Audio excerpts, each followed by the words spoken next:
Praise the Lord. இன்றைய தியானம் 1 யோவான் 5:1-8 வரை.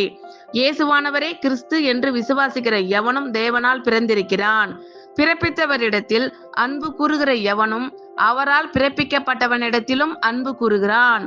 நாம் தேவனிடத்தில் அன்பு கூர்ந்து அவருடைய கற்பனைகளை கை கொள்ளும் போது தேவனுடைய பிள்ளைகளிடத்தில் அன்பு கூறுகிறோம் என்று அறிந்து கொள்கிறோம். நாம் தேவனுடைய கற்பனைகளை கை கொள்வதே அவரிடத்தில் அன்பு கூறுவதாம். அவருடைய கற்பனைகள் பாரமானவைகளும் அல்ல. தேவனால் பிறப்பதெல்லாம் உலகத்தை ஜெயிக்கும். நம்முடைய விசுவாசமே உலகத்தை ஜெயிக்கிற ஜெயம். இயேசுவானவர் தேவனுடைய குமாரன் என்று விசுவாசிக்கிறவனே அன்றி உலகத்தை ஜெயிக்கிறவன் யார்?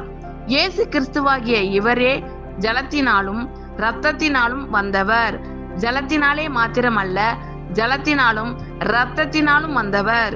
ஆவியானவர் சத்தியமாகியால் ஆவியானவரே சாட்சி கொடுக்கிறவர்.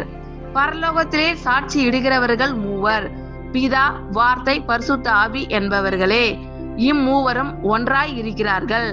பூலோகத்திலே சாட்சி இடுகிறவைகள் 3, ஆவி, ஜலம், இரத்தம் என்பவைகளே.